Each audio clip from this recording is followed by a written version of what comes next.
कोण करी पुन्हा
सर्वा घटी राम देहादेही एक सूर्यप्रकाशक सहस्त्ररश्मी ज्ञानदेवा चित्ती हरिपाठ नेमा मागिली या जन्मा मुक्त झालो हरिमुखे म्हणा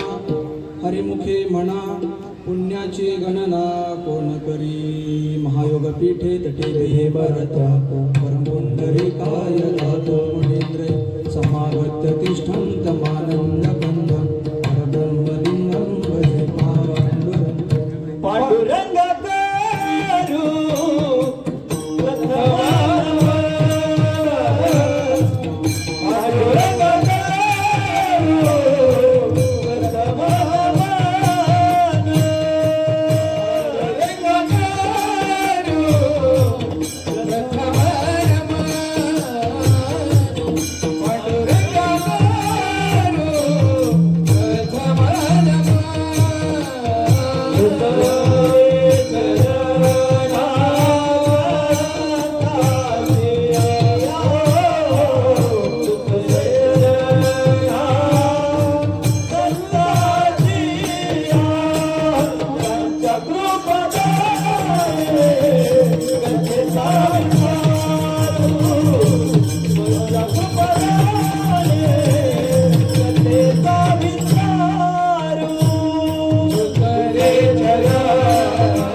कृपादाने कथेचा विस्तार बाबा सद्गुरु दास कृपा वक्रतुंड महाकाय सूर्यकोटी समप्रभ निर्विघ्नं कुरु मे देव सर्वकार्येषु सर्वदा गुरुर्ब्रह्मा गुरुर्विष्णू गुरुर्देवो महेश्वरा गुरु साक्षात परब्रह्म तस्मै श्री गुरुवे नमः ज्या ज्या ठिकाणी मन जाय माझे त्या त्या ठिकाणी निज रूप तुमचे मी ठेवितो मस्तक ज्या ठिकाणी तिथे सद्गुरु तुमचे पाय दोन्ही हृदय सद्गुरु जेणे तारिलो हा संसार पुर मनवणी विशेष अत्यादर विवेकावरी आता हृदय हे आपुले चौफाळ नियाभले वरे बैसवो पाऊले श्री गुरूंची ते नमस्कारून आता ओम नमो ज्ञानेश्वरा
तुमचा अनुग्रह लादलो पवन झालो चराचरी मी कला कुसली काही श्रेणी बोलितो वचने अति भाविका एका जनार्दनी तुमचा दास त्याची आस पुरवावी तुमचा अनुग्रह लादलो पवन झालो चराचरी श्रीपादनाथम गुरुराजवर्यम मोक्षनाम ज्ञानदानैक्य दक्ष गोटी क्षेत्रे निवासिनं तन्नमामि वेद विंदामोरिष्टं सद्गुरुनाथ भगवान की एक नाम हरे द्वैत नाम धुरे अद्वैत कुसरी विरळा जाणे समबुद्धी घेता समान श्रीहरी शमदमावरी हरिहाला सर्वा घटी राम देहादेही एक सूर्यप्रकाशक सहस्ररश्मी ज्ञानदेवा चित्ती हरिपाठणी मागिली या जन्मा मुक्त झालो हरिमुखे म्हणा पुण्याची गणना कोण करे विठाला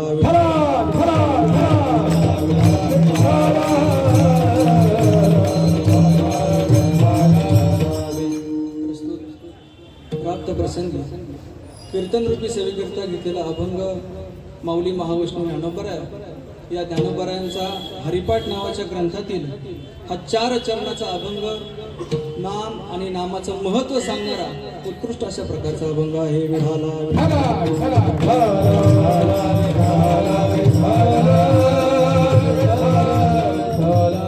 आई वडिलांनो सेवेला सुरुवात करण्यापूर्वी अल्पसा परिहार द्यायचा तो असा अखिल घाटकोपर वारकरी संप्रदाय मुंबई आयोजित आवाज हॅलो विठाला विठाला विठाला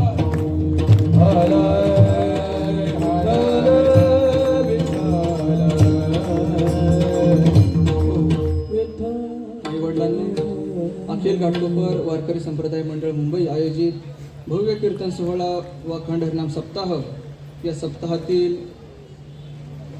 वर्ष 14वे आणि 14व्या वर्षातील ही पहिल्या दिवसाची हरिकीर्तनाची सेवा माझ्यासारख्या एका पामराच्या वाट्याला आली. खऱ्या अर्थाने माझं भाग्य समजतो. आपल्या या श्री सिद्धी गणेश मंदिर मैदान भटवाडी घाटकोपर मुंबई या भटवाडीचे आदर्श नगरसेवक श्री दीपक बाबा हांडे यांच्या वाढदिवसाच्या निमित्तानं हा अखंड हरिनाम सप्ताह होतो आणि या सप्ताहाला प्रमुख मार्गदर्शक भागवताचार्य आनंदभूषण गुरुवर्य हरिभक्तीपरायण पोपटबाबा चकवे, रामायणाचार्य कथाकार नामदेव महाराज दुधाटी शास्त्री, परमपूज्य सद्गुरू दादा महाराज मोरे माऊली, भागवताचार्य श्री ज्ञानदेव महाराज हांडे माऊली, गायनाचार्य मारुती महाराज पानसरे, ज्ञानेश्वरी निरूपणाचार्य आनंदभूषण हरिभक्तीपरायण श्री संपतबाबा हांडे घाटकोपर भूषण या सर्व मान्यवरांच्या प्रमुख मार्गदर्शनाखाली चालू असणारा हा अखंड नामयज्ञ सोहळा आणि या नामयज्ञ सोहळ्यामध्ये अतिशय सुंदर असं वातावरण, सुंदर अशी साऊंड सिस्टीम, सुंदर असे गायक, सुंदर असे वादक, सुंदर असे ऐकणारी मंडळी या सर्वांच्या साक्षीनं या ठिकाणी ही प्रथम दिवसाची हरिकीर्तन सेवा माझ्यासारख्या पामराच्या वाट्याला आली. खरं अर्थी माझं भाग्य समजतो.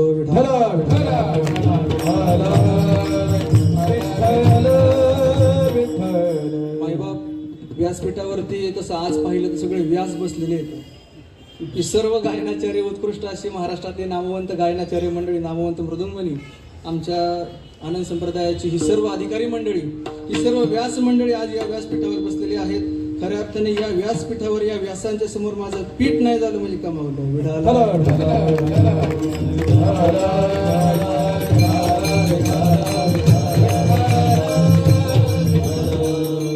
मायबाप खऱ्या अर्थाने असं पाहायला गेलं तर माझ्या परमार्थाची सुरुवात जर कुठून झाली तर या भटवाडीतून झाली बरं का. पहिलं कीर्तन आनंदाश्रम आळंदी देवाची आणि दुसरं कीर्तन पोपटबाबांच्या निमित्तानं इथं आपल्या गजानन महाराज मंदिरामध्ये झालं.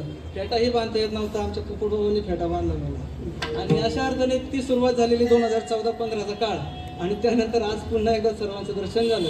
खऱ्या अर्थाने सुंदर असे या ठिकाणी नियोजन आणि या नियोजनामध्ये चालू असणारा हा अखंड नामयज्ञ सोहळा. वास्तविक पाहता हे आपल्या राजधानीचं शहर आणि या ठिकाणी असा एवढा भव्य दिव्य असा नामयज्ञ सोहळा, तोही एका नेत्याच्या वाढदिवसाच्या निमित्तानं खऱ्या अर्थाने तो भाग्यवान नेता आहे.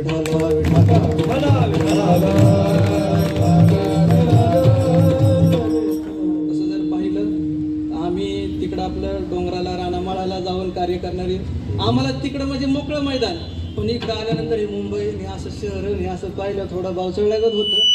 पण गंमत सांगू का, मुंबईत आल्या आल्या मला बाबांचं एक वाक्य आठवलं. मुंबईसारखं शहर पुण्यात पाहिजे घर, दागिने डबाभर, एवढं असेल तर बोलणी कर, नाही तर गचाटी मारते रस्त्यात.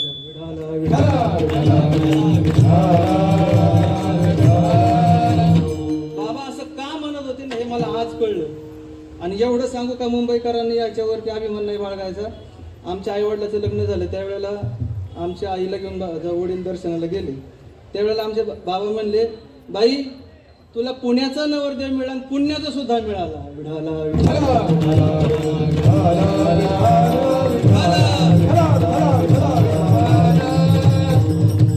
आणि अशा सुंदर वातावरणामध्ये चालू असणारा हा अखंड नामयज्ञ सोहळा आणि या प्रथम दिवसाच्या हरिकीर्तन सेवेकरिता उपस्थित केलेला अभंग माऊली महावैष्णव ज्ञानोबरायांचा आहे. माऊली महावैष्णव ज्ञानोबराय या अभंगातून नामाचं महत्त्व सांगतात. नामाचं महत्त्व का सांगतात?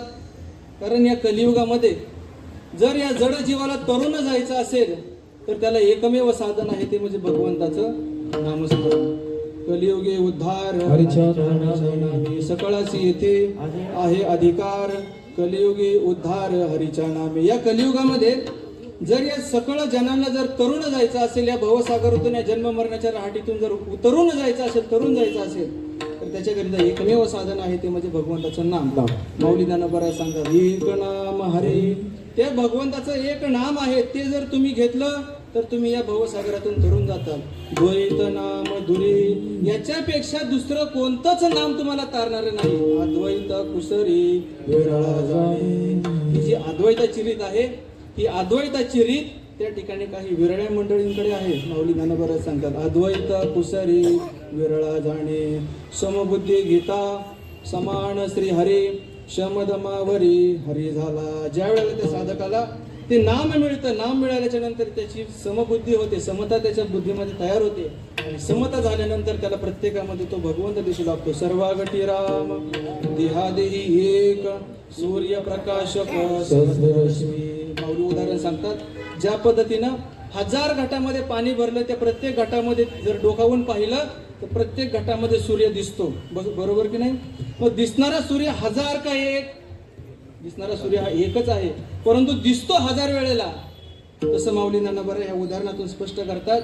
तसं मी सर्वांच्या हृदयामध्ये दिसतो वेगळा वेगळा, पण असायला मात्र एक आहे. सर्वागटी राम देहादेही एक, सूर्य प्रकाशक सहस्ररश्मी. ज्ञानदेवा चित्ती हरिपाठ नेमा, मागील या जन्मा मुक्त झालो. ज्यानं या नामाचा पाठ नेमला, ज्याने हे नाम नेमून दिलं, तो त्या ठिकाणी इथून जन्म मरण्याच्या राहाटीतून मुक्त झाला. हरिमुखे म्हणा, हरिमुखे म्हणा, पुण्याची गणना कोण करी. हा झाला अभंगाचा सर्व भावार्थ विडा.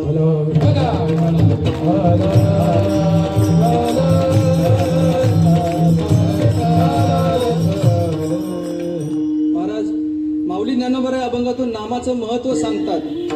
नामाचं महत्त्व का सांगतात? तर या कलियुगामध्ये सर्वात श्रेष्ठ जर वस्तू कोणती असेल ते भगवंताचं पवित्र असं नाम आहे. महाराज आपल्या वारकरी संप्रदायामध्ये सुद्धा कोणत्याही कार्याच्या आरंभी काय गायलं जातं? भगवंताचं नाम गायलं जातं. महाराज सकळ मंगळ निधी विठ्ठलाचे नाम आधी.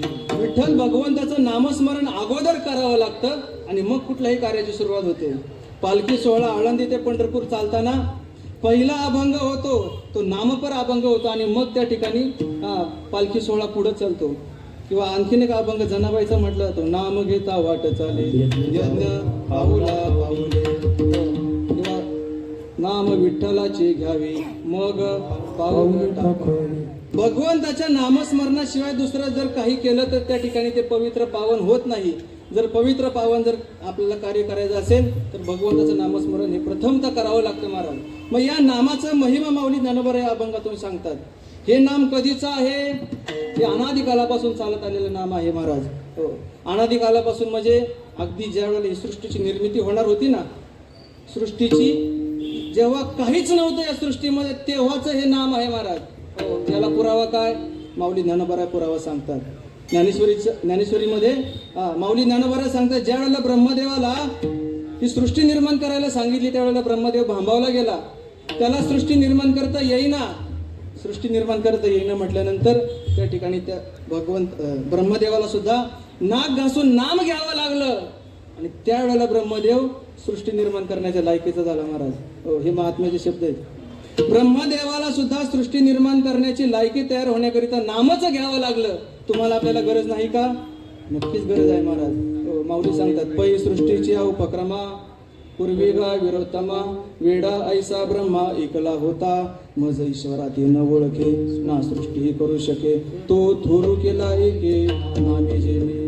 ब्रह्मदेवाला सुद्धा ही सृष्टी निर्माण करण्याकरिता प्रथमतः त्या भगवंताचं नाम घ्यावं लागलं महाराज. हो. दुसरा अनुभव, समुद्र मंथनामध्ये 14 रत्न निघाली. या 14 रत्नामध्ये एक विष निघालं. बरोबर. हे विष इतकं महाभयंकर होतं की पृथ्वी जळून खाक झाली असती. त्यावेळेला ही अनेक महात्मे होते, पण ही विष घ्यायला कोणी पुढे आलं नाही. आमच्या शंभू महादेवाने ते विष घेतलं.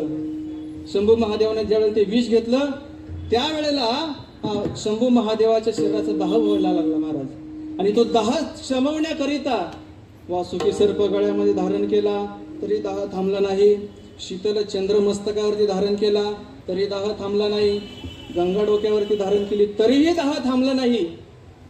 भगवान शंकराला सुद्धा नाम घ्यावं लागलं. त्यावेळेला तो दाह त्या ठिकाणी क्षमला गेला महाराज. हो. शिव हळहळे तापला तोही नामे शीतळ तोही नामे शीतळ झाला तोही नामे शीतळ झाला. शिव हळहळे तापला तोही नामे शुद्ध झाला तोही नामे शुद्ध झाला तोही नामे शुद्ध झाला.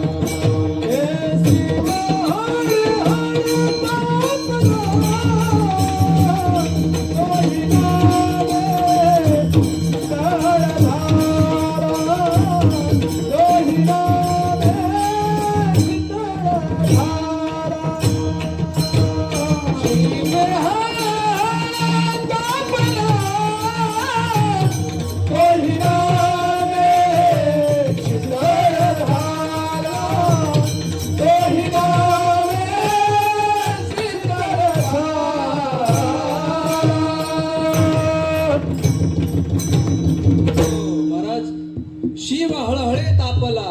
त्या हळहळ नावाच्या विषयानं तो भगवान शंकराचा दाह व्हायला लागला महाराज. तो दाह क्षमवण्याकरिता शिव हळहळे तापला तोही नामे शीतळ झाला. ज्या वेळेला त्या भगवान शंकरानं नाम घेतलं, नाम घेतल्याच्या नंतर त्यांच्या शरीराचा दाह थांबला गेला महाराज, क्षमला गेला. हो, हे झालं दुसरं उदाहरण. तिसरं उदाहरण, रामायणामध्ये ज्यावेळेला लंकेवरती स्वारी करायची ठरली, लंकेवरती स्वारी करायची ठरल्यानंतर समुद्र आडवा आला. समुद्र आडवा आल्यानंतर भगवान रामचंद्र तिथे उपस्थित होते. भगवंताने एक दगड उचलला, पाण्यामध्ये टाकला, तो दगड बुडाला. दुसरा दगड उचलला, पाण्यामध्ये टाकला, तोही दगड बुडाला. तिसरा उचलला, पाण्यात टाकला, तोही दगड बुडाला. भगवंताला असं वाटलं, आपण त्या ठिकाणी प्रत्यक्ष देवाचा अवतार असूनही आपण टाकलेला दगड या पाण्यामध्ये तरत नाही. ठरलेल्या प्रमाणेचा पाण्यावरती पूल बांधायचा, दगडाचा लंकेवरती स्वारी करायची, परंतु हा दगड तर काही तऱ्हेना काय करावं. आपल्याला कोणी पाहिलं तर नाही याच्याकरिता प्रभू रामचंद्रांना पाठीमागं वळून पाहिलं. मारुतीराया तिथंच उभे होते. मारुतीरायाला म्हणले, तुम्ही कधी आले? भगवंता पहिल्याच दगडाला आलो म्हणजे. मी पहिल्याच दगडाला इथं उपस्थित आहे. अरे हनुमंत, हे दगड तर काही तरत नाहीत, काय करावं? त्यावेळेला मारुतीरायाने सांगितलं, देवा, अहो ही जी सूत्र आहेत ना, ही नळ आणि नीळ नावाच्या वानराच्या हातात आहेत. तुम्हाला त्या नळ आणि नीळ नावाच्या वानरानं दगड टाकल्याशिवाय ही तरणार नाहीत महाराज. तुका म्हणे किल्ल्या त्या तुम्हाला आपल्यालाही तरण्याकरिता ज्या किल्ल्या आहेत या संतांकडे देवानं देऊन ठेवलेल्या आहेत महाराज.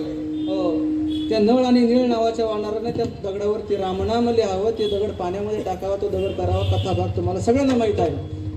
मला मुद्द्याकडे यायचं, भगवंताच्या नामानं दगड तरले ही सोन्यासारखी माणसं का तरुण जाऊ शकत नाही? विडाला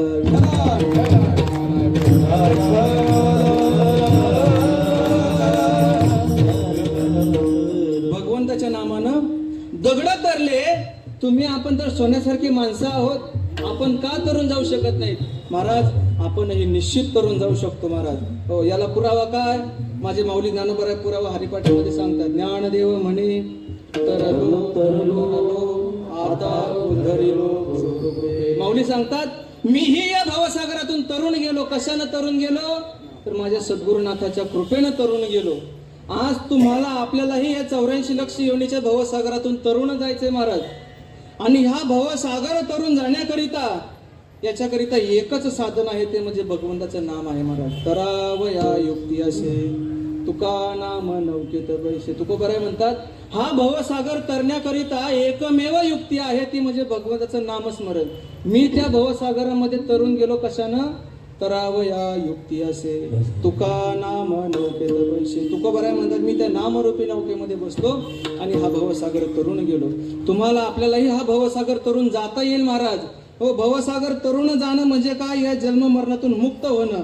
आणि या जन्म मरणातून मुक्त कधी व्हायचं? मेल्यानंतर व्हायचं. कधी व्हायचं?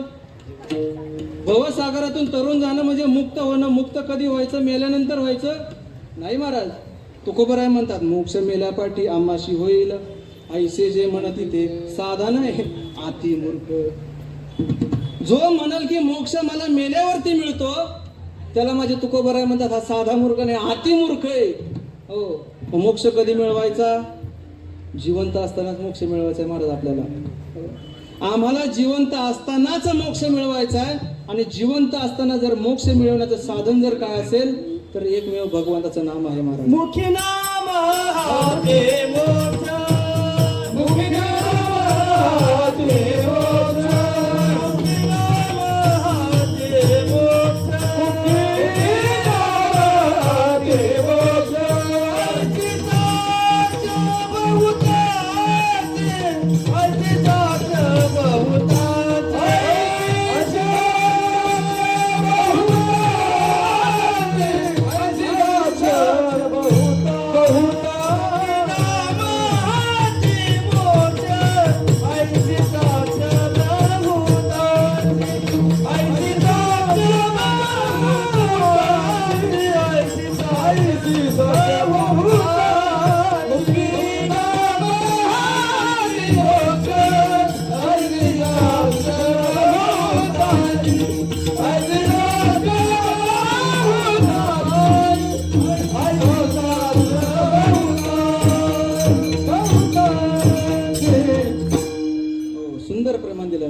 तुकोबराय सांगतात मुखी नाम. या मुखामध्ये त्या भगवंताचं नामस्मरण घ्या. आणि हाती मोक्ष. हे कोणाकोणाची साक्ष आहे? ऐसे साक्ष बहुतांची. इथून मागे ज्यांनी ज्यांनी ते नामस्मरण घेतलं त्या सर्वांची साक्ष आहे. तुकोबराय म्हणतात मुखी नाम हाती मोक्ष ऐसे साक्ष बहुताची. वैष्णवाचा माल खरा तुरतुरा वस्तुशी. इथून मागच्या सर्वांनी ते भगवंताचं नामस्मरण घेतलं. आज आपल्यालाही तो मनुष्याचा जन्म त्या भगवंताच्या नामस्मरणाकरिताच मिळालेला आहे. पण आम्ही मात्र भगवंताचं भजन न करता फक्त भोजनाचा नादाला लागलो. आम्ही भजनाचा नाद सोडला आणि फक्त भोजनाच्या नादाला लागलो. आणि भोजनाच्या नादाला लागल्यामुळे खऱ्या अर्थाने आमचा तोटा झाला महाराज. खाया करता जगायचं का जगाय करता खायचं हा प्रश्न बहुतेक लोकांना अजूनही सुटलेला नाही. विठाला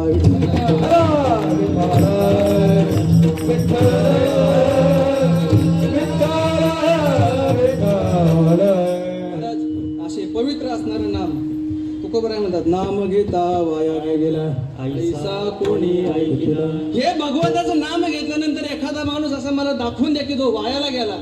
वायाला जाऊ शकत नाही महाराज. का? इतकं पवित्र आणि पावन असणार हे भगवंताचं नाम आहे महाराज. हो, नाम घेता वाया गेला ऐसा कोणी ऐकेला. सांगा विनवितो तुम्हाशी संत महंत सिद्ध ऋषी. तुम्हाला मी विनवणी करतो की हे नामस्मरण घेऊन एखादा वाया गेला असं मला दाखवून द्या. वायाला जाऊ शकत नाही महाराज. हो, नवे नवे या नामाचा महिमाच इतका आहे की पाषाण दगड सगळे राक्षस जपी तपी सगळे तरुण गेलेत महाराज या नामानं. आणि असं असणार हे पवित्र नाम. हे नाम घेतल्यानंतर तुम्हाला आपल्याला मोक्ष अवस्थेला प्राप्त व्हायचं महाराज. मोक्ष मोक्ष मोक्ष म्हणजे काय? मोक्ष म्हणजे मोकळं होणं. मोक्ष म्हणजे मोकळं होणं. तुम्ही आपण संसारामध्ये उगं बांधलो गेलोय नाही तर तसे तुम्ही पहिले मोकळेच येतो. तुम्ही तसे मूळतः मुक्तच आहात. मुक्त होत परी झाला बंध देवणीय छंद माझे माझे देवणीय छंद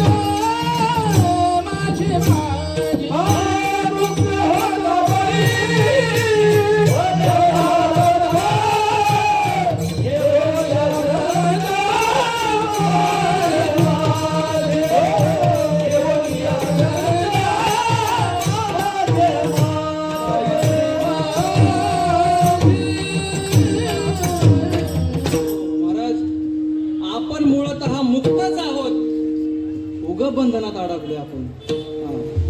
बंधनात अडकलो. माऊली ज्ञानोबा दृष्टांत सांगतात. पहिले हे प्रमाण उच्चारलं पाहिजे. मुक्त होता परी बळे झाला बद्ध घेऊन या चंद माझे माझे. माऊली याच्यावरती दृष्टांत सांगतात.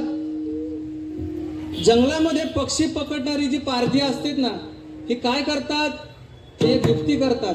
एखाद्या झाडाला अशी दोरी लटकवतात, त्या दोरीमध्ये एक मोकळा पाईप अडकवतात आणि त्या मोकळ्या पाईपातून ती दोरी वळवतात आणि त्या फांदीला बांधून टाकतात आणि त्या नळीवरती काहीतरी एखादा आमिष ठेवतात की ते आमिष खाण्याच्या निमित्तानं पक्षी त्या ठिकाणी येऊन बसेल. पोपट नावाचा पक्षी त्या ठिकाणी त्या आमिष खाण्याकरता येऊन बसतो. बसल्यानंतर त्या ठिकाणी तो त्या नळीवरती असा बसल्यानंतर ती आता मोकळीच नळी येते, गरकीने उलटी फिरती. उलटी फिरल्याच्या नंतर त्याला वाटतं मी पडतो की काय म्हणून ते जाम चावड्याने आवळून धरत नळीला. कोण? वा, कोणाची गोष्ट चालली? पोपटाची. वा, ते जाम आवळून धरतं. एवढं करून त्याला असं वाटतं मी पडल का काय, ते चुचीनी नळीला आवळून धरतं. एवढ्यामध्ये पारधी येतो, त्या ठिकाणी त्याला उचलतो, पिंजऱ्यामध्ये टाकतो. तुमच्या आमच्या गावाला येऊन भविष्य सांगायचा धंदा करून 4 पैसे करून मोकळा होतो. सांगायचा मुद्दा हा, त्या पक्षानं जर पाय मोकळे केले तर पंखाच्या जोरावर आकाशामध्ये उडू शकत नाही का? निश्चित उडू शकतो. परंतु त्याला भीती वाटली कशाची? मी पडतोय की काय. तसं तो जसा पक्षी बळ त्या बंधनामध्ये बांधला गेला, तसं आपण बळच या संसारामध्ये बांधलो गेलेलो आहे. बळच बांधलो गेलेलो आहे. तसं जर पाहिलं तर आजपर्यंत केलेला संसार उरला का? पुरला का? सरला का? आपल्याला द्या सोडून, आजा पंजाला नाही सरला. साधू संत सांगतात, अरे आजा मेला पंजा मेला, आजा मेला पंजा मेला,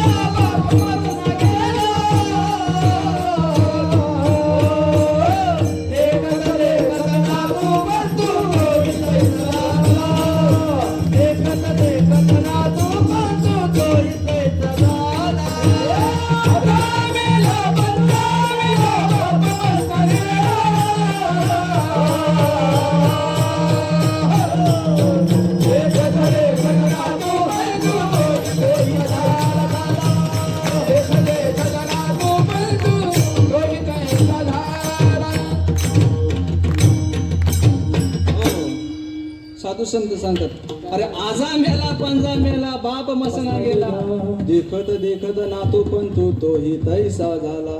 यांना हा संसार सरला नाही तुम्हाला आपल्याला. आपण आज जरी डोळे झाकले 10 दिवस 14 दिवस सुतक पाळते, दुखवटा पाळते, 15व्या दिवशी पिशी उचलून कामाव हजर होतील महाराज. का? कारण याच्यामध्ये सगळे आपण बळ बांधलं गेलेलो आहे, बळ गुरफटलेलो आहे महाराज.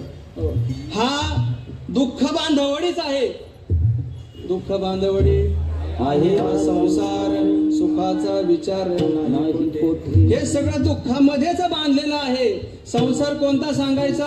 अरे जन्म मरणाचा संसार सांगायचा आहे. घरदार शेतीवाडी बायका पोरं हा सगळा प्रपंच आहे. संसार कोणता?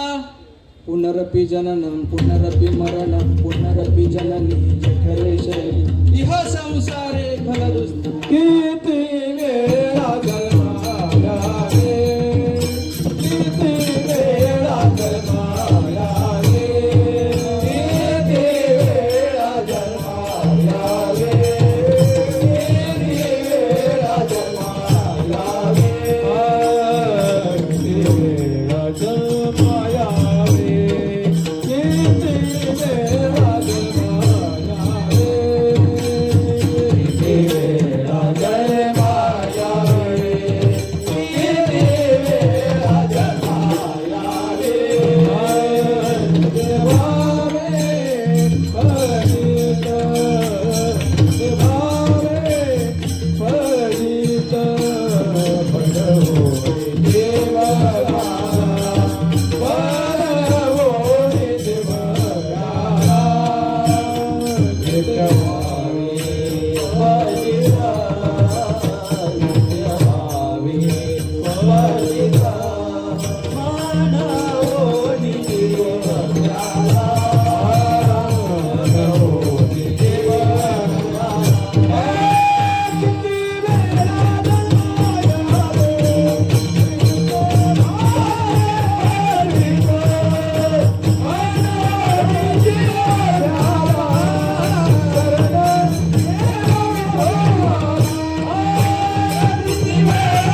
किती व्हावे फजित मनवनी जीव भ्याला शरण गेला विठोबासी. आपण किती वेळा इथून मागं जन्माला आलो याचं गणित नाही. इथून पुढं किती वेळा जन्माला येणार याचंही तुमच्या माझ्याकडे गणित नाही. इथून मागं जन्माला आलो त्याची तारीख वार वेळ दिनांक तुम्हाला आपल्याला माहित नाही. मनुष्याच्या देहाला आले की तारीख वार वेळ आपण आधार कार्डावर नोंदवाय, शाळेत दाखला करायला नोंदवायला आपण लक्षात ठेवली. पण आता मला खरं खरं सांगा, आता विषय आला म्हणून सांगतो. माऊली सांगतात किंवा नाथ महाराज भागवतामध्ये स्पष्ट उल्लेख करतात, 5 महिन्याचा गर्भ आईच्या उदरामध्ये असल्याच्या नंतर त्या ठिकाणी आईचा श्वास वाढतो आणि त्या वाढलेल्या श्वासाच्या योगानं त्या बाळाच्या शरीरामध्ये प्राण त्या ठिकाणी प्रवेश करतो. बाबा बरोबर? बाळाच्या शरीरामध्ये त्या ठिकाणी प्राण प्रवेश करतो आईचा श्वास वाढल्यानंतर. या सगळ्या माता माऊल्यांना त्याचा अनुभव आहे. मग खरं सांगा, तुम्ही जन्माला आले ती तारीख खरी का आईच्या पोटात जन्माला आलते ती तारीख खरी? खरे कुठं जन्माला आले तुम्ही? आईच्या पोटामध्ये. आईच्या उदरामध्ये जन्माला आले त्याची ही तारीख माहित नाही, त्याची वार माहित नाही, त्याचा वेळ माहित नाही, त्याचा दिनांक माहित नाही, तिथी माहित नाही, काहीच माहित नाही तुम्हाला. तुम्हाला मृत्यूचाही तारीख वार वेळ दिनांक तिथी काहीच माहित नाही. मग जर तुमचं आधीचंही माहित नाही, तुम्हाला पुढलं माहित नाही आणि फायली घेऊन पंचांगाच्या मागे धावता कशाला? विठाला विठाला.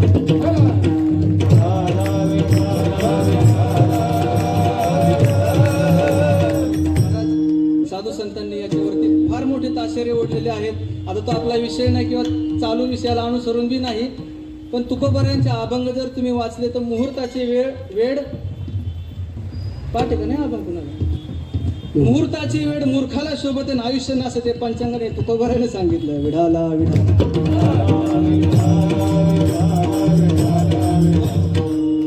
हरीची या दासा शुभ काळ दाही दिशा. जो खरा भगवंताचा नामधारक आहे ना त्याने याच्या नादालाच लागायचं नाही. त्याला हरीची या दासा शुभ काळ आणि दाही दिशा. तुम्हाला आपल्याला 8 दिशा माहिती आहेत: पूर्व पश्चिम दक्षिण उत्तर आग्नेय वायव्य नैऋत्य आणि ईशान्य. दुसऱ्या 2 कुठल्या आहेत? कीर्तन संपल्यावर मला येऊन सांगा. विढाला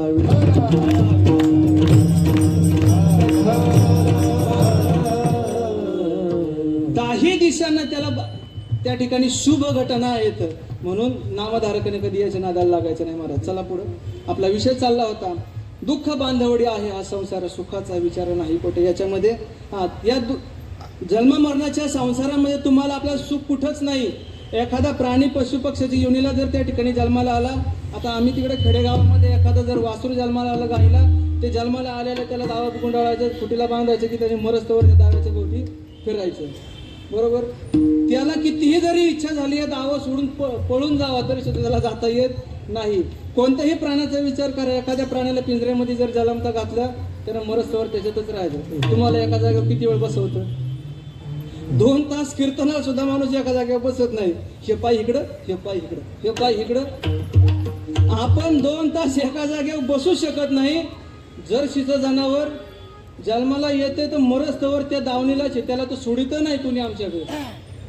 गावरान गायला तरी वाईट पाय मोकळा करायला तिचं दूध वाढन, तिला बळकटी म्हणून गावरान गायला तरी सोडित येत आम्ही.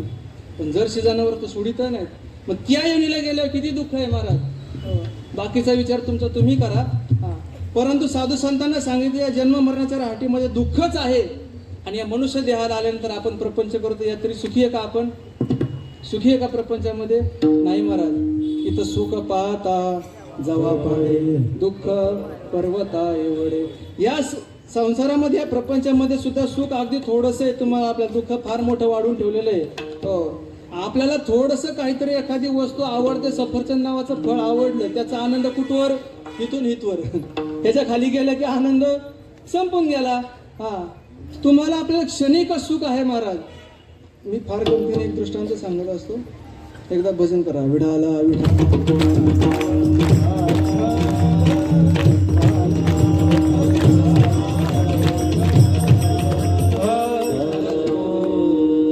एक आरसा विकणारा माणूस एका गावाला आरसा विकण्याकरता गेला. आता तो आरसा त्या गावानं कधी उभ्या जन्मातच पाहिलेला नव्हता. त्या गावात हे आरसा विकायला गेलं. त्या गावामध्ये बाजाराच्या दिवसाला आरसा विकायला गेला. सकाळी 7 वाजता पोहोचला. त्यानं त्या ठिकाणी आपलं दुकान मांडल्यानंतर छोटा मोठा सगळ्यात मोठा आरसा, भरपूर आरसे नेले होते त्यांनी.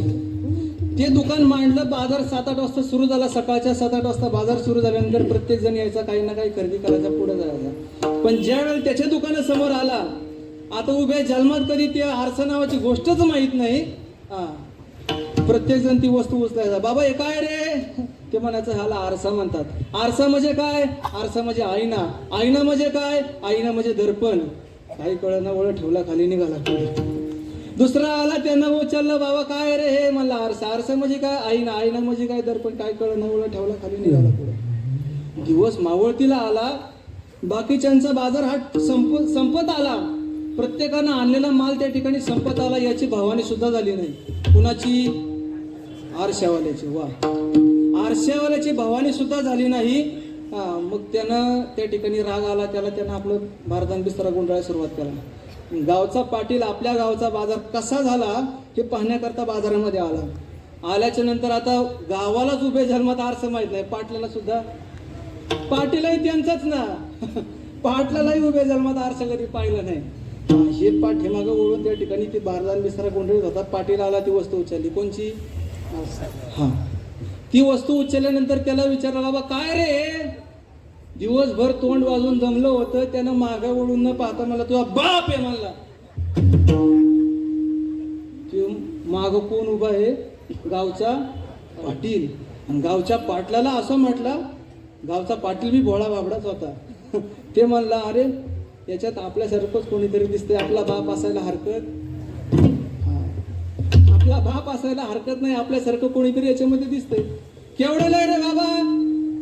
आता दिवस गेला अख्खा. याला केवढ्याला आहे वस्तू कोणीच विचारलं नाही. पाटलांनी तरी विचारलं, त्याला बरं वाटलं. पण धंद्यावाल्याचा एक उसूल असतो, त्याला दिवसाची लेवल लावायची असती.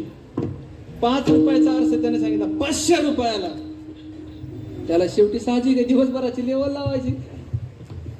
पाटलाच्या मनात आलं, 500 रुपयात आपला मेलेला बाप मिळतो तर का नाही घ्यावा? 500 रुपयात आपला मेलेला बाप मिळतो तर का नाही घ्यावा? पाटलाने ती वस्तू घेतली. कोणची? ती वस्तू घेतली. आपल्या वाड्यामध्ये गेला, मध्यवर्ती भागामध्ये अडकवली. अडकवल्याच्या नंतर दुसऱ्या दिवशी सकाळचं लवकर उठला, आंघोळ पांघोळ केली आणि येऊन जाऊन त्याच्यात बघायचा. कशात? आरशात. जाऊन येऊन त्याच्यात डोकवायचा. पाटलाला असं वाटलं, हिंडून फिरून का होईना आपला बाप आपण पाहतोय त्यावेळेला जाग्यावर, हिंडून फिरून का होईना, कुठून का होईना, येतोय कुठं का जाईना ते आपण पाहिलं. आपला बाप आपल्याला आरशामध्ये दिसतोय. पाटलाला जरा बरं वाटलं. पण पाटील दुपारच्या 12 वाजल्या. हिंडून फिरून यायचं त्यात डोकवायचं, हिंडून फिरून यायचं त्यात डोकवायचं. कशात? आरशात. पाटलीनबाई सगळं पाहत होती. पण पहिल्या बाया नवऱ्या पुढे बोलत नव्हत्या. बाया हो, पहिल्या बायांचं सांगत होतो तुम्हाला. जुन्या काळच्या बाया नवऱ्या पुढे शब्द काढीत नव्हत्या. पाटील दुपारच्या 12 वाजता गावामध्ये निघून गेला. गावामध्ये निघून गेल्याच्या नंतर आता पाटलीनबाई त्याच्या समोर आली. कशाच्या? आरशाच्या. सांगा पाटलीनबाईला त्याच्यात कोण दिसला असेल? कोण? तिची आजी? आई? आई नाही. तुमचं काय म्हणणं मृदुंगनी? आई असेल. सासू? वा. अजून? महाराज, पाटलीनबाईला त्या आरशामध्ये तिची आई नाही दिसली, तिची सासू नाही दिसली, तिची बहीण नाही दिसली, तिची नणंद नाही दिसली, तिला दिसली तिची सवत. आता काय करावं? आता कोणच्या बाईला वाटल आपला चालू संसार त्या ठिकाणी दुःखामध्ये घालायला? नाही महाराज. पाटलीनबाईचा राग तळपायच्या मस्तकात गेली. पाटलीनबाईला राग आला आणि पाटलीनबाईला राग आल्यावर तिने ती वस्तू काढली आणि अशी एवढंच हळू फुटल का ती? पाटलीनबाईने वस्तू उचलली ना अशी धपकुनी आपटली, वस्तू फुटली. सांगा पाटलीनबाईची कोण मिली? पाटलाचा कोण मिळाला? पाटलाचा मिळाला बाप. पाटलीनबाईची मिली सोबत. माझा दृष्टांत संपून गेला. सांगा पाटलाला सुख झालं का दुःख झालं? पाटलाच्या बाजूनं दुःख झालं आणि पाटलीनबाईला सुख झालं. हे जीवन तसंच आहे महाराज तुमचं आमचं. हा प्रपंच तुम्हाला आपल्याला असाच, एकाला सुख देईन तर एकाला दुःख देईन, एकाला सुख देईन तर एकाला दुःख देईन. परंतु महाराज या नाशिवंत संसारामध्ये, नाशिवंत प्रपंचामध्ये तुम्हाला जर चिरकाळ टिकणाऱ्या सुखावरती जर आरूढ व्हायचं असेल तर त्याच्याकरता साधन एक आहे, भगवंताचं नामस्मरण.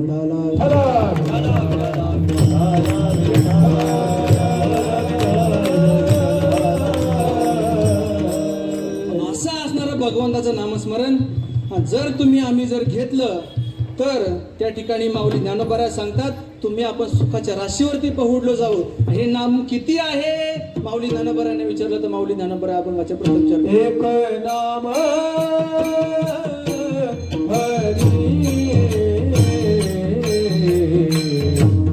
द्वैत नाम दुरी एक नाम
एक नाम हरे द्वैत नाम धुरे.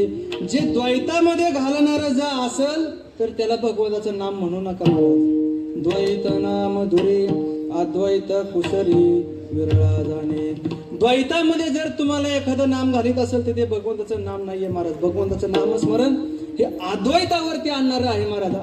द्वैत म्हणजे काय? देव वेगळा आणि मी वेगळा याला म्हणायचं द्वैत. आणि अद्वैत म्हणजे काय? अरे तो देव आणि मी एकच आहे याला म्हणायचं अद्वैत. म्हणून माऊली म्हणतात अद्वैत कुसरी विरळा झाले. अद्वैत कुसरी विरळा झाले. अद्वैत कुसरी विरळा झाले.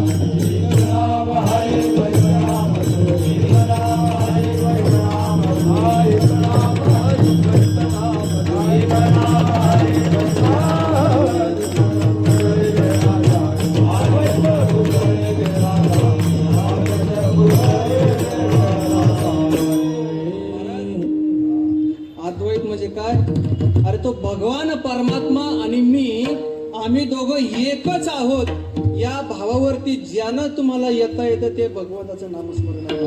हो. अद्वैताची रीत ही फक्त साधू संतांकडे आहे, सद्गुरूकडे आहे महाराज. सद्गुरू शिवाय तुम्हाला अद्वैताची रीत मात्र कोणीच सांगू शकत नाही. हो, सद्गुरूकडे ही अद्वैताची रीत आहे. सद्गुरू त्या भगवंताच्या स्वरूपाला तुम्हाला नेऊन पोचवतात. का? कारण पहिला त्यांना त्या गोष्टीचा अनुभव आहे. अनुभव आले अंगावर या जगाने तसे. त्यांना या अद्वैताचा अनुभव आहे. त्यांना अनुभव आहे मी आणि परमात्मा आम्ही एकच आहोत. हो, त्यांच्या श्वासोश्वासावरती त्या भगवंताचं नामस्मरण अनुसंधान अखंडपणे चालू आहे. आणि अखंडपणे चालू असल्यामुळे ते त्या स्थितीवरती आरूढ आहेत. आणि आरूढ असलेली अशी काही विरळी माणसं आहेत महाराज. म्हणून माऊली म्हणतात अद्वैत कुसरी विरळा जुळे. तुकोबारे म्हणतात असे जे अद्वैतावरती आहेत ना विरळी माणसं, त्यांना मी लोटांगण घालतो. विरळ सातवणी तुकाच्याच लोटांगणी,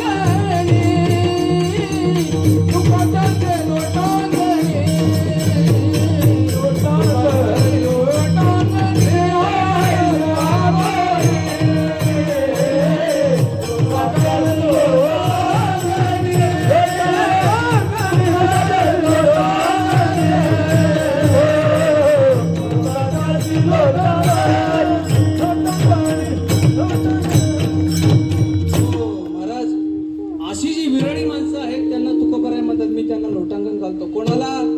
ज्याच्या श्वासावरती त्या भगवंताचं नामस्मरण चालू आहे त्याला. माऊली म्हणतात माझे अनुसंधाने देख संकल्प जाळणे निषेक मध्याजी चोख याचे नाव. माझ्या प्राप्तीचं चोख भजन हेच आहे. कोणतं? श्वासावरती त्या भगवंताचं नामस्मरण करणे. नाथ म्हणतात ज्याचे श्वासोश्वासाचा परिचारो निमिषो निमिषाचा व्यापारो माझे सुखे साचारो तेची घर बांधिले. ज्याच्या श्वासोश्वासावरती त्या ठिकाणी भगवंताचं नामस्मरण आहे ही माणसं विरळी आहेत. आणि अशा विरळ्या लोकांनाच अद्वैताची रीत माहित आहे. माऊली बरोबर आहे म्हणतात अद्वैत कुसरी जाणे. आमचे सद्गुरुनाथ श्रीपाद बाबा फार सुंदर उदाहरण सांगायचे. अद्वैत म्हणजे काय, ही विरळी रीत कशी माहित आहे त्यांना. म्हणे एक कावड्याच्या माळा घातलेला आणि एक संबळवाला पूर्वीच्या काळी यायचे आपल्या दारामध्ये. संबळवाला गल्लीच्या त्या टोकाला उभा राहायचा, कावड्याच्या माळा घातलेल्या आपल्या दारामध्ये यायचा. आई ताई अहो तुमच्या वडिलाच्या सासऱ्याच्या नावानं 10-5 रुपये दान करा. ती ताई त्या ठिकाणी 10 रुपये दान करायची. तो त्या ताईला विचारायचा ताई तुझ्या मालकाचं नाव काय. तिनं अमुक तमुक नाव सांगायचं. त्यानं काहीतरी खानाखुणा करायच्या. खानाखुणा करून गल्लीच्या त्या टोकाला उभा असलेल्या त्या संबळवाल्याला ते खानाखुणा सांगायचा. तो तिथं उभं राहून म्हणायचा तुकाराम नानाच्या नावानं सुनानं 10 रुपये दिले. पंढरपूरच्या विठोबाला दान, तुळजापूरच्या देवीला दान, जेजुरीच्या खंडोबाला दान, उधार तिकडे नगद. उधार कुठं? त्या देवांना सगळ्या. नगद कुणाच्या खिशात? ह्याच्या खिशात. वार आहे आमचा परमार्थ. सांगा यानं केलेल्या खानाखुणा त्याला कशा कळाल्या. या जर कळून घ्यायचं असेल त्यांच्यापाशी नाक नको घासायला, घासलं पाहिजे महाराज. त्यांना शरण गेलं पाहिजे, त्यांना विचारलं पाहिजे. आणि विचारल्यानंतर मात्र ती गोष्ट तुम्हाला अनुभवाला आत्मसात झाल्याशिवाय राहत नाही महाराज. तसं मी त्या परमात्म्याशी कसा एकरूप आहे विचारा ना संतांना. कुसता सांगेन हेत तुझा मात बैसोनी एकांत सुख गोष्टी. एकांतामध्ये बसून त्या ठिकाणी सद्गुरू तुम्हाला त्या स्थितीवरती आरूढ करतील आजही. हो, आमचे सद्गुरू दुसरा एक दृष्टांत सांगायचे. म्हणजे बहिरसासन नावाचा एक पक्षी. तो पक्षी काय करतो?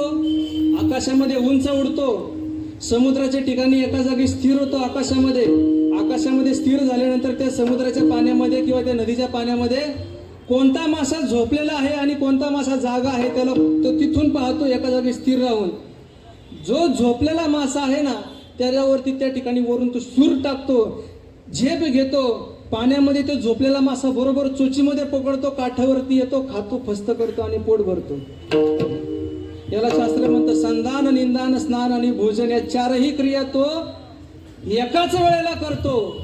हे सगळं माझ्यासारखं एक कावळा तिथून पाहतो. कावळ्याला वाटतं आपण खडीत गु खातोय त्यापेक्षा हे बरं आहे ना.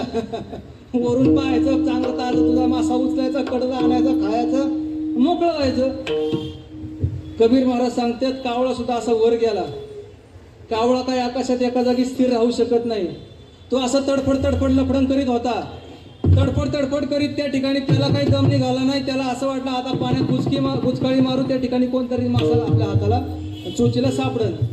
तो कावळा त्या ठिकाणी आकाशामध्ये असं तडफडत होता, असं लफडण करीत होता. तिथून त्यानं उडी मारली तर नेमकी खडकाव मारली, त्याची चोच फुटली, रक्तबंबाळ झाला. कडेला येऊन दुःख मानू लागला महाराज. जे बहिर ससाण्यानं केलं तेच कावळ्याने केलं ना. काहीच बदल नाही झाला त्याच्यामध्ये. बहिर ससाण्याने जे केलं ते कावळ्यानंही केलं, परंतु रीत मात्र चुकली महाराज. रीत चुकली त्याची.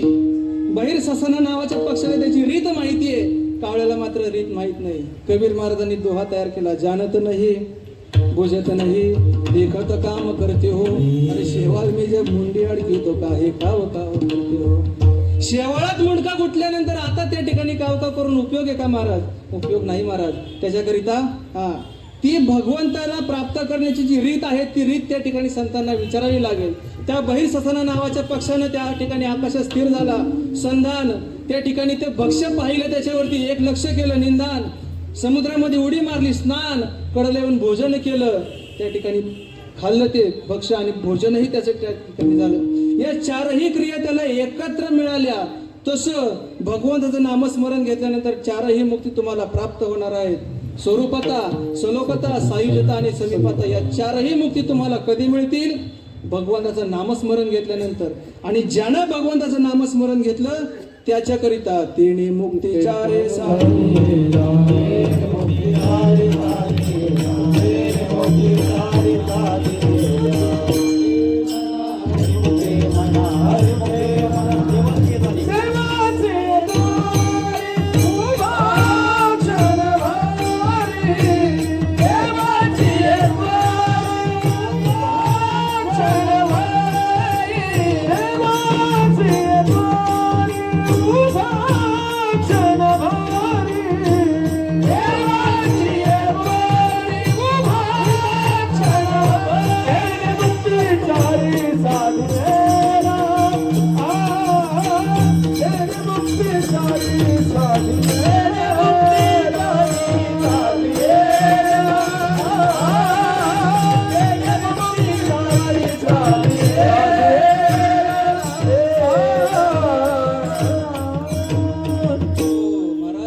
चारही मुक्ती मिळतात. कोणाला? जो माऊली सांगतात, देवाची द्वारी उभा क्षण भरी तिन्ही मुक्ती चारी साधीला. जो देवाच्या दारामध्ये उभा राहिला. आम्ही आयुष्यभर देवळाच्या दारात उभं राहतो का देवाच्या दारात उभं राहतो? ज्याचा त्यांना विचार करा मंडळी. आम्ही देवळाच्या दारात उभं राहतो का देवाच्या? देवाचं द्वार कोणतं? मगाशी सांगून गेलो, ज्याचे श्वासोश्वासाचा परिचारो. हे देवाचं द्वार आहे महाराज. आणि ज्याने त्या देवाच्या द्वारामध्ये भगवंताच्या नामावरती अनुसंधान मांडलं त्याला चारही मुक्ती त्या ठिकाणी मिळल्या जातात. माऊली ज्ञानोबा सांगतात, तेने मुक्ती चारी साधी. म्हणून माऊलीने त्या ठिकाणी या अभंगामध्ये माऊली सांगतात, अद्वैत कुसरी विरळ.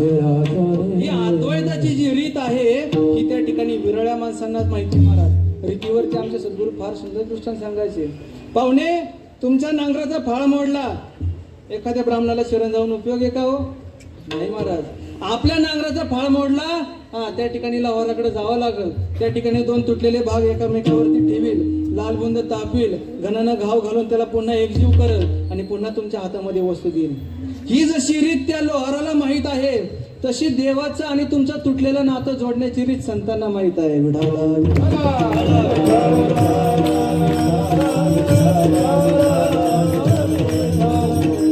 महाराज, दुसरं उदाहरण बाबा सांगायचे.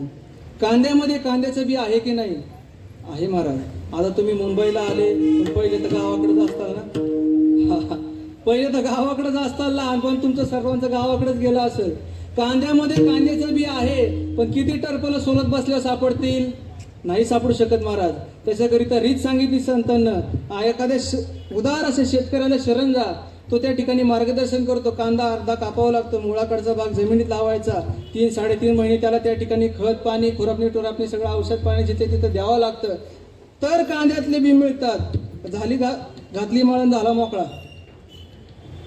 कांद्यातले बी 3-3.5 महिने त्याच्यावरती निगा राखावं लागते तर मिळतात. आम्ही माळ घालून मोकळा होतो, गुरु तिकडं ना आम्ही इकडं. आमचा आणि गुरुचा आयुष्यभर संबंधच येत नाही आणि आम्ही पण गुरु केला म्हणतो. आमच्याकडे काय काय म्हणते, आम्ही गुरु करून आमच्या तिकडं म्हणतात आम्ही सुद्धा गुरु करून टाकायची वस्तू आहे का महाराज? कांद्यातले बी जर प्राप्त करायचे असेल तर शेतकऱ्याला शरण जा. शेतकरी तुम्हाला मार्गदर्शन करतो. 3.5 महिने गेल्यानंतर त्याला त्या ठिकाणी एक पांढरं फूल येतं, त्याला आम्ही डोंगळा म्हणतो. तुमच्या प्रत्येक भागात काय काय वेगळं वेगळं नाव असेल महाराज. हा, ते फूल त्या ठिकाणी घ्यायचं, हातावरती घ्यायचं, असं कुस्करायचं आणि कांद्याचे बी तुम्हाला मिळले जातात महाराज. हो, कांद्याचे बी मिळवण्याकरिता सुद्धा त्या ठिकाणी रीत आहे. तुमच्याकडं गवतात दूध निघतं का? देसाई बाबा, गवतातून दूध निघतं का? निघतं. कुठली मशीन आहे हो? तुमच्याकडे गवतातलं दूध निघतं का? गवतातून मुंबईकर नाही निघतंय. काय म्हणतात नाही निघत महाराज. हे कुठं आणला काय माहिती आहे बाबा, गवतात दूध कसं काय? त्याला रीत आहे महाराज. ती गवताची भेंडी गाई पुढं म्हशी पुढं मोकळी करावं लागेल. तिला खाऊ द्या, तिला रवंत करू द्या आणि संध्याकाळच्या किंवा सकाळच्या वेळेला त्या ठिकाणी पिळायला बसा. दुधाची प्राप्ती आहे महाराज तुम्हाला. प्रत्येक गोष्ट इथं रीतीची आहे. परमार्थ कशाचा असेल? परमार्थ ही रीतीचा आहे महाराज. आणि ही जी रीत आहे ही माझ्या साधू संतांकडे आहे. म्हणून माऊली म्हणतात अद्वैत कुसरी. ही अद्वैताची जी रीत आहे ही विरळे लोकांकडे आहे आणि त्याला संत असं म्हटलं जातं महाराज. आणि मग ही अद्वैताची रीत ज्या साधकाला मिळते त्याच्यावरती त्याचा परिणाम होतो, त्याच्या बुद्धीची समता होते. माऊली दुसऱ्या चरणामध्ये बोलतात समबुद्धी घेता समान श्रीहरी. समबुद्धी घेता समान श्रीहरी. समबुद्धी घेता समान श्रीहरी. समबुद्धी घेता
साधकाला त्या भगवंताचं नाम मिळालं त्याची त्या ठिकाणी समता होते. त्याच्या बुद्धीला बुद्धीची समता त्या ठिकाणी होते. समता काय होते? अरे तो परमात्मा आणि मी वेगळा नाहीच. या समबुद्धीवरती, त्या समान बुद्धीवरती तो साधक त्या ठिकाणी येत असतो महाराज. आणि ही समबुद्धी त्या साधकाची होते. म्हणून माऊली म्हणतात समबुद्धी घेता समान श्री हरी शमदमावरी हरी झाला. माऊली सांगतात समबुद्धी. समबुद्धी म्हणजे काय? आमचे सद्गुरू फार सुंदर दृष्टांत सांगायचे. पाहुणे याला काय म्हणतात? हे मी नेसलं याला धोतर म्हणतात, याला शर्ट म्हणतात, हे गुंडाळलं याला उपरणं म्हणतात, डोक्यात घातलं याला फेटा असं म्हणतात, माझ्या आईच्या अंगावरती याला साडी चोळी लुगडं म्हणतात. बरोबर? खरं खरं सांगा धोतर फेटा शर्ट उपरणं साडी चोळी लुगडं आहे का कापूस आहे बाबा काय हो धोतर शर्ट फेटा उपरणं साडी चोळी आहे का कापूस आहे काय हा सगळा कापूस आहे महाराज पण कापूस आहे असं आमच्या कधी ध्यानात येतं का हो नाही महाराज हो. माऊली म्हणतात अरे कापसाच्या पोटी काय होत्या कापडाच्या गाठी तरी वेडतियाचे देठी कापडा मी फक्त कमरेला गुंडाळलंय म्हणून धोतर म्हणायचंय मी इथं गुंडाळलंय म्हणून उपरणं म्हणायचे डोक्याला गुंडाळलंय म्हणून फेटा म्हणायचा आईनं माझ्या अंगाभोवती गुंडाळलं म्हणून त्याला साडी म्हणायची नाही तर तिथून काय सगळा तिथून सगळा कापूस आहे झालं फिट झालं बुद्धीमध्ये तुमच्या महाराज तिथून सगळा कापूस आहे तुमच्या बुद्धीत फिट झालं आता मी कीर्तन संपलं तुमच्या गावाला मुक्कामाला आहे तुमच्या भटवाडीला उद्या सकाळी जर मी एखाद्या आईचं लुगडं नेसलो आणि ह्या भटवाडीच्या चौकातून जर हिंडलो तर चौकातली काय म्हणतील उद्या सकाळी जर एखाद्या आईचं लुगडं नेसून मी या चौकातून हिंडलो तर भटवाडीचे लोक मला काय म्हणतील हे कोण्या गावचा हा रात्री कीर्तनात काय फिट केलं सगळं काय आहे कापूस आहे पण आमची बुद्धी मात्र अजूनही स्थिर अवस्थेवरती आलेली नाहीये महाराज आणि ही बुद्धी त्या स्थिर अवस्थेवरती येण्याकरिता सत्संग आहे विढाला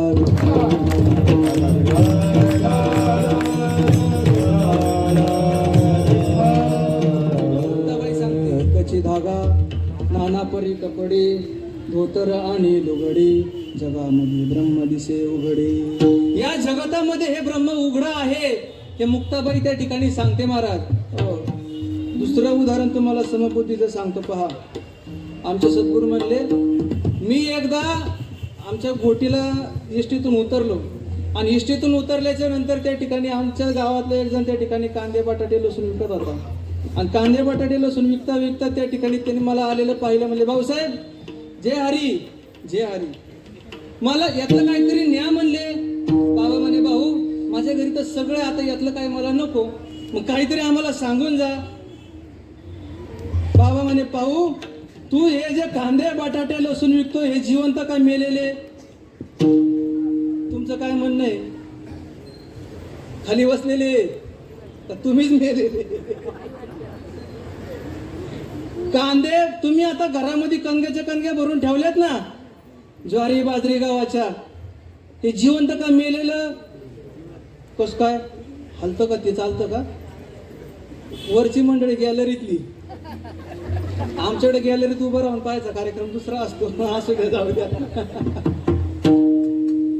कांदे बटाटे लसूण गहू ज्वारी बाजरी जिवंत काय मेलेली आपल्या घरातली जिवंत कशी काय तिला त्या ठिकाणी जमिनीमध्ये पेरावं लागल आणि पेरल्याच्या नंतर एका दाण्यातून हजारो दाणे त्या ठिकाणी उत्पन्न होतील निर्माण होतील महाराज मग आमचे सद्गुरू म्हणायचे हे कांदे बटाटे लसूण जिवंत काय मेलेले ते पाहुणा म्हणला मेलेले आहेत बाबा म्हणे नक्की तू चांगदेवाच्या अवलादीचा दिसतो रे तुला राग आला म्हणलं मला असं का म्हणले शेजारचा पाहुणा म्हणला हो तुम्ही घर बसा ते बाबा म्हणते तेच बरोबर आहे हे कांदे बटाटे लसूण जिवंत आहे का आपली समबुद्धी घरामध्ये ठेवलंय आपण जपू परमार्थ करतो आजपर्यंत आम्ही समबुद्धीवरती आलो का आम्ही अजूनही महाराज समबुद्धीवरती आलो नाही आणि या समबुद्धी येण्याकरिता सत्संग करायचा आहे विढाला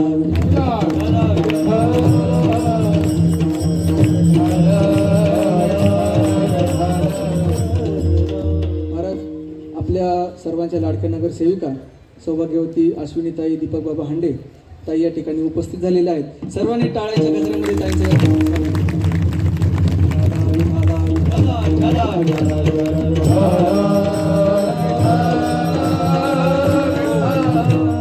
काय चाललं होतं म्हणा कीर्तन समबुद्धी घेता वा दोन उदाहरणं तुमच्या समोर मांडली तिसरं उदाहरण तुमच्या समोर मांडतो गणपती बसवता ना तुम्ही प्रत्येक जण घरोघरी गणपतीचं वाहन काय उंदीर बरोबर हे उंदीर बाप्पा एवढीसा एवढा मोठा बलाढ्य गणपती बाप्पा एका ठिकाणाहून दुसऱ्या ठिकाणी घेऊन जातो मग गणपती मोठा का उंदीर मोठा पाहुणं गणपती मोठा का उंदीर मोठा हा उंदीर मोठा बर ते उंदीर मोठा पण गणपती बाप्पा जागेवर नसले त्या उंदराला कोण खातं बोका खातो सांगा मंडळी उंदीर मोठा गणपती मोठा का बोका मोठा नेमकं कोण मगाशी तर म्हणले उंदीर मोठा एवढा मोठा बलाढ्य गणपती बाप्पा एका ठिकाणाहून दुसऱ्या ठिकाणी घेऊन जातो म्हणून उंदीर बाप्पा मोठा म्हटले त्या उंदराला मांजर किंवा बोका खाऊन टाकीतो म्हणून बोका मोठा म्हटले खरं खरं सांगू का इथं उंदीरही मोठा नाही इथं गणपतीही मोठा नाही आणि इथं बोकाही मोठा नाही इथं गणपती उंदीर बोका आणि पाहुणे सगळे तुम्हीच तुमच्या सर्वांच्या आतमध्ये आत्मा एकच आहे विढाला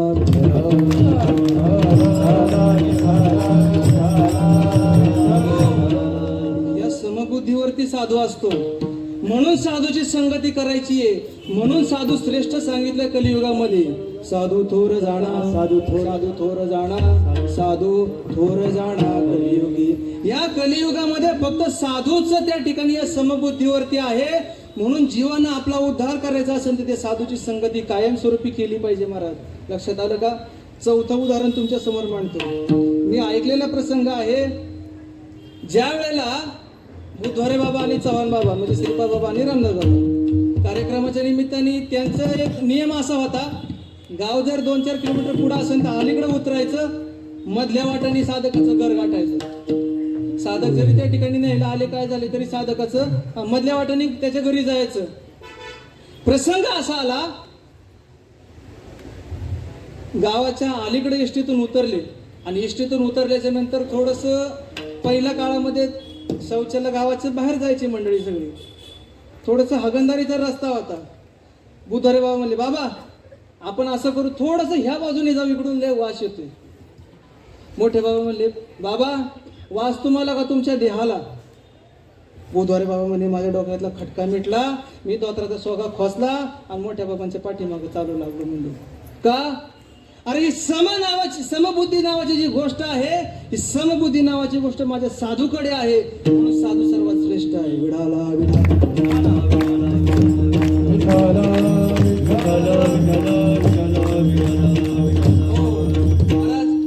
म्हणून माऊली ज्ञानोबा म्हणतात समबुद्धी गीता समान श्री हरी शमदमावरी हरी झाला हे शमदमादी जी साधना आहे त्या भगवंताकडे जाण्याची या शमदमादी साधनाचीही त्या ठिकाणी त्या गरज लागत नाही महाराज कधी जर एका भगवंताच्या नामावर जर तुम्ही आरूढ असताल तर माऊली म्हणतात यमू म्हणे काय यमावे दमू म्हणे काय दमावे तीर्थे म्हणे काय खावे दोष नाही त्या ठिकाणी ही सगळ्यांना यमदमा अवकळा आणली तीर्थे ठाया होणे उठविली सगळी त्या ठिकाणी लोप पावतात साधन कशा पुढं एका भगवंताच्या नामा पुढं निळोबारायांचं एक अभंग आहे का नाना साधनाच्या गेल्या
साधनाच्या केल्या खटापटा या न पवती याच्या दारवंटा जाणो जाता जाणीव घाली आडफाटा योगाभ्यासी रिद्धी सिद्धी रुदिती वाटा हो धन्य आनंदाची सापडली वेळ तेने संत सज्जन भेटले कृपाळ यांनी फेडियेला बुद्धीचा मळ दृष्टी लावियेला यशोदीचा बाळ महाराज तुम्हालाही त्या समबुद्धीवरती जर यायचं असेल तर तुम्हालाही सद्गुरूची शरणागती केल्याशिवाय पर्याय नाही का सद्गुरू त्या ठिकाणी तुम्हाला अनुभवाला आणून देतात जीवा अरे जे तत्व तुझ्यामध्ये आहे ते मुंगीपासून ब्रह्मदेवापर्यंत सर्वांच्या आतमध्ये ते तत्व आहे. आदी ब्रह्मा अंतिम शक सर्वाचे हृदयी मीची एक ऐसे पाहे तो सभाग्य देख. हे भजन चोख मत प्राप्तीशी. माझ्या प्राप्तीचं जर चोख भजन कोणतं असेल तर मुंगीपासून ब्रह्मदेवापर्यंत सर्वांच्या अंतःकरणामध्ये मी आत्मरूपानं नटलेलो आहे. ज्यानं जाणलं तो माझ्या प्राप्तीचं चोख भजन करतोय. साधू संत सांगतात महाराज आदी ब्रह्म अंतिम शक सर्वाची हृदय मीची एक ऐसे पाहे तू सभाग्य देख. भजन चोख मत प्राप्तीशी. अशा त्या भगवंताचं भजन जर करायचं असेल, जर तुम्हाला सर्वांच्या अंतःकरणामध्ये त्या परमात्म्याचं रूप पाहायचं असेल तर तुम्हाला त्या नामाची शरणागती करावी लागेल. माऊली ज्ञानोबा तिसऱ्या चरणामध्ये एक उदाहरण सांगतात. सर्व घटी राम देहा देई एक. सर्व घटी राम देहा देई एक. सर्व घटी राम देहा देई एक.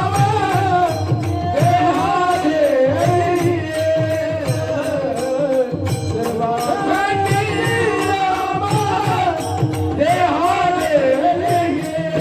राम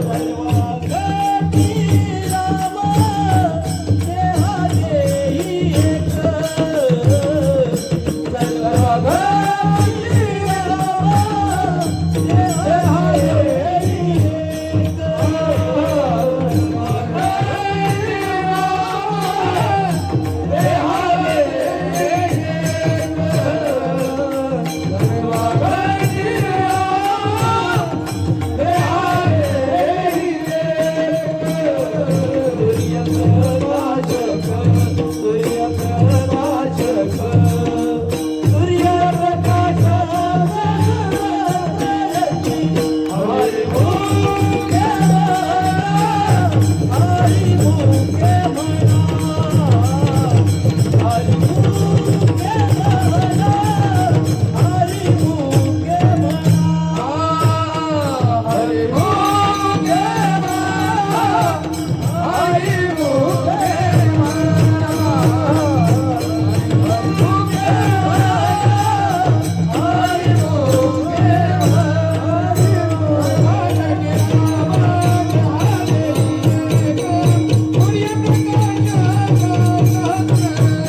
तिसऱ्या चरणामध्ये एक दृष्टांत सांगतात. जसं 1000 घट त्या ठिकाणी घेतले, त्या 1000ही घटामध्ये जर पाणी ओतलं आणि उन्हामध्ये जर ते 1000 घट त्या ठिकाणी पाहिले किंवा रात्रीच्या प्रकाशामध्ये पौर्णिमेच्या प्रकाशामध्ये ते 1000ही घट जरी तुम्ही पाहिले, उन्हामध्ये जरी पाहिले तरी प्रत्येक घटामध्ये त्या ठिकाणी सूर्य तुम्हाला दिसतो. माऊली उदाहरण सांगतात अगदी त्या न्यायानं ही जरी माझी विविध रूपं तुम्हाला दिसत असतील तरी सर्वांच्या हृदयामध्ये मी एक रूपानं नटलेलो आहे महाराज. माऊली ज्ञानोबा सांगतात या सर्वांच्या हृदयामध्ये मी एक रूपानं नटलेलो आहे. फक्त यांना पाहण्याची नजर मात्र तुम्ही त्या ठिकाणी तयार करा महाराज. देव नाही का देव पाहण्याची दृष्टी आमच्याकडे नाही. देव पाहण्याची दृष्टी नाही. वा, आमच्याकडं देव आहे पण देव पाहण्याची दृष्टी आमच्याकडे नाही. आणि देव पाहण्याची दृष्टी जर तुम्हाला पाहिजे असेल तर एका संतांची एका साधूची शरणागती तुम्हाला करावी लागेल महाराज. संप्रदायाच्या नियमानं आपण इथपर्यंत आलो. सर्वांनी एकदा मोठ्या प्रेमानं हाताने टाळी मुखांना भगवंताचं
अद्वैत कुसरी विरळा जाणे समबुद्धी घेता समान श्रीहरी शिवमदमावरी हरी झाला सर्वागटी राम देहादेही एक सूर्य प्रकाशक सहस्ररश्मी.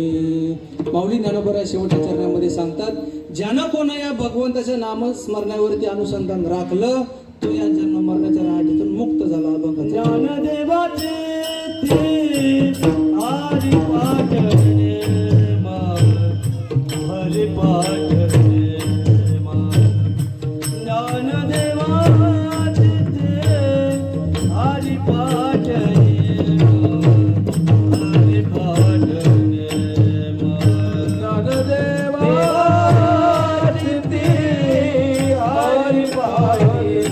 ज्ञानदेवाचे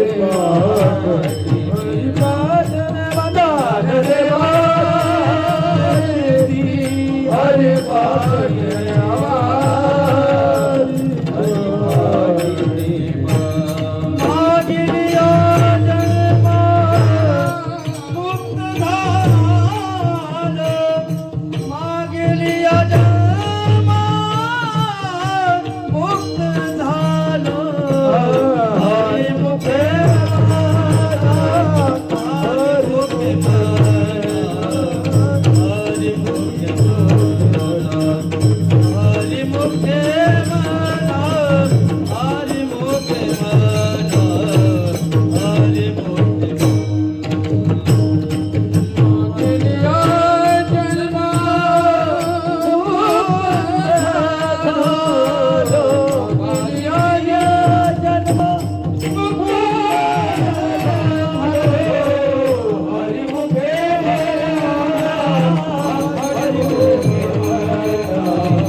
यथामती यथा अवकाश अभंगावरती चिंतन करण्याचा प्रयत्न केला. आपल्या या अखिल घाटकोपर वारकरी संप्रदाय मंडळ मुंबई आयोजित हा भव्य दिव्य कीर्तन सोहळा व अखंड हरिनाम सप्ताहाचे सर्व प्रमुख मार्गदर्शक सप्ताहाचे सर्व अध्यक्ष कार्याध्यक्ष उपाध्यक्ष या ठिकाणी आपल्या या घाटकोपरचे लाडके नगरसेवक श्री दीपक बाबा हांडे बाबांच्या वाढदिवसाच्या निमित्तानं संपन्न होत असणारा हा अखंड नामयज्ञ सोहळा आणि या सोहळ्याची ही पहिल्या दिवसाची कीर्तनरूपी सेवा ज्ञानयोग वारकरी मंडळाच्या माध्यमातून माझ्यासारख्या एका पामराच्या वाट्याला आली. ज्ञानयोग वारकरी मंडळाचे आणि या सर्व साधक बंधू भगिनींचे मी आभार मानतो. तुम्हा सर्वांच्या दर्शनाचा योग आला. या ठिकाणी ही सर्व उत्कृष्ट गायनाचार्य मंडळी, उत्कृष्ट मृदुंगमणी मंडळी सर्वांचे आभार मानतो. कीर्तन अगदी वेळेत संपलेलं 10 वाजून फक्त 1 मिनिट झालं. काय असतं पोट भरल्यावरती वाढलेलं उष्ट राहतं आणि बाबा तुम्ही किती सांगा आम्ही काय सुधारणार. वा या तुमच्या पाया पडतो. महाराज संतांचा निरोप तुमच्यापर्यंत पोहोचवण्याचा प्रयत्न केला. तुका म्हणे मज धाडिले निरोपा मार्ग हा सोपा हा सोपा आणि सुखरूप मार्ग आहे. हा तुमच्यापर्यंत पोहोचवण्याचा एक संतांचा निरोप पोहोचवण्याचा प्रयत्न केला. याच्यावरती तुम्ही नक्की विचार करा. झालेली कीर्तनरूपी सेवा समर्थ सद्गुरू सच्चिदानंद श्रीपाद बाबा, समर्थ सद्गुरू सच्चिदानंद रामदास बाबा, अखिल कोट ब्रह्मांड नायक भगवान पंढरीश पांडुरंग परमात्मा, माऊली ज्ञानोबा जगद्गुरु तुकोबा आदी करून सर्व संतांच्या चरणी समर्पित करूयात. तुम्हा सर्व माय बापांच्या चरणी समर्पित करूयात आणि झालेल्या वाणीला पूर्ण विराम देऊ.